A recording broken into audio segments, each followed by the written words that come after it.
Would you like to speak on this item? You will state your name for the record also and your address, please. I'm Ruth Ann Marston. I live at 57 West Vernon Avenue. I'm historic myself, so I understand the importance of the preservation issue. But I also understand two other things. We really want to see downtown Phoenix redeveloped, and we want to see it happen in an orderly fashion. We want some rules in place that people can follow. Because if you put laws in place that people cannot follow and make the incentives for not following them strong enough, you get situations like the summit, where they went for variances and went around all of the work that we had done to establish the warehouse district, thinking that, in fact, we had some rules in place for orderly development and preservation. As you know, I was representative for the Willo neighborhood and Downtown Voices in the court case against the summit, not based on what they were doing, but based on the fact that they had found a way to go around the laws. And there are a lot of people who have a lot to gain by going around the laws, which is an important thing to remember here. It's really not a question of how many thousand feet or whether it's one property for one property and how much you can preserve. That's a decision that you can make and you can try to enforce it. But it is a question of, can you do something that will cause people to go ahead with redevelopment and still preserve the character building? That's really the questions that we have to face. So some of the questions become less important. I find it difficult to agree on zoning issues with Mr. Willo. Occasionally I can manage it. And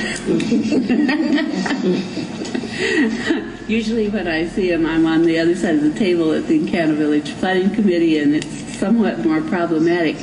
But I can't see, for the purposes of this commission, that there's anything particular to be gained by stopping at 140 feet. You don't do any more preservation. From a pedestrian point of view, you really can't tell if it's 140 feet or 175 feet. You're not going to see that top 25 feet anyway. I'm willing to let him have that part. I just don't think it's an issue.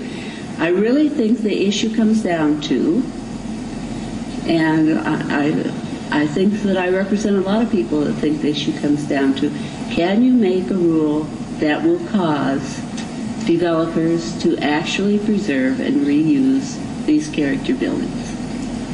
And I'm not sure that 30,000 square feet is an important thing.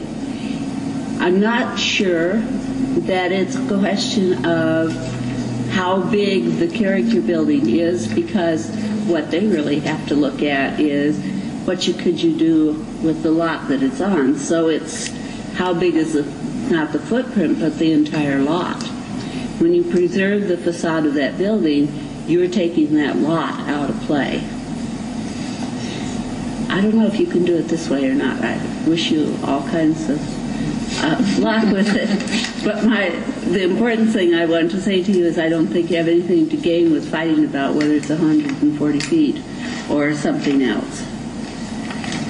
But do something, please, to make it very clear that in Phoenix we want developers that follow the rules, and we're going to not force them by setting up rules that they can go around into telling lies, which is currently a truism, as you know. Developers, attorneys think that every time they come to the mic we think they're lying, and we do. We know it, and they know it. But it's our own fault because we haven't set up rules that we're willing to enforce. So please do that. Thank you. questions? It's not a good meeting till we bashed attorneys a little. Yeah. Yes. We got that done. I'm not. I'm just saying they're reasonable. It's just like speed limits. Let me ask the commission. Do you have other questions of staff? Oh, yeah. Or